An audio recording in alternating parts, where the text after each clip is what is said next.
이런 가운데 최상병의 어머니가 혐의가 있는 지휘관들은 합당한 책임을 져야 한다는 내용의 탄원서를 경찰에 낸 걸로 JTBC 취재 결과 확인됐습니다.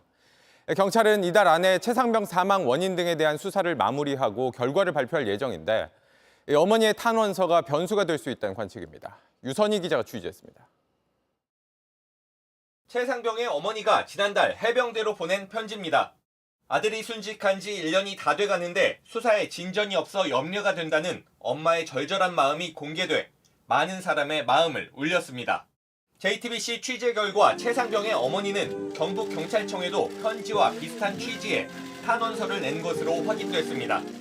탄원서엔 아들이 누구의 지시로 유속이 빠른 흙탕물에 들어갔는지, 구명조끼는 왜 입히지 않았는지, 물속에서 걷기 힘들게 장화를 신고 들어가게 한 이유가 뭔지 등을 밝혀달라는 내용이 조목조목 담긴 것으로 알려졌습니다.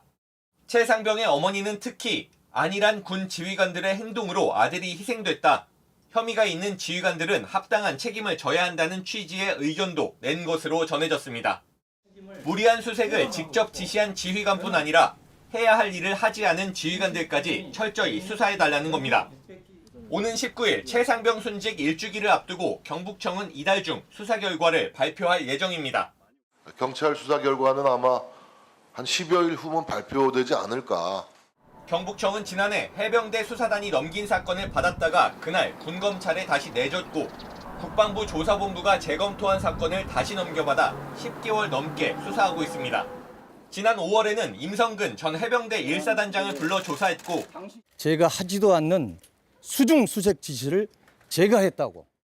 해병 1사단 포병 11대대장과 상관인 7여단장을 불러 대질 조사했습니다. 경북청은 이번 주 외부 전문가들이 참여하는 수사심의위원회를 앞두고 있습니다. 경찰 수사 결과 발표 전 마지막 단계로 여기서 경찰 수사 내용을 검토해 피의자 8명에 대한 기소 의견 송치 여부 등을 권고하게 됩니다. 경찰 고위 관계자는 어머니의 탄원서가 당연히 수심위에 제출될 거라고 밝혔습니다.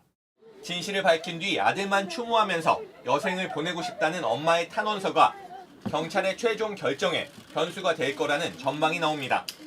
JTBC 유선입니다. JTBC 뉴스를 시청해 주신 여러분 고맙습니다. 저희는 저녁 6시 50분 뉴스룸에서 뵙겠습니다.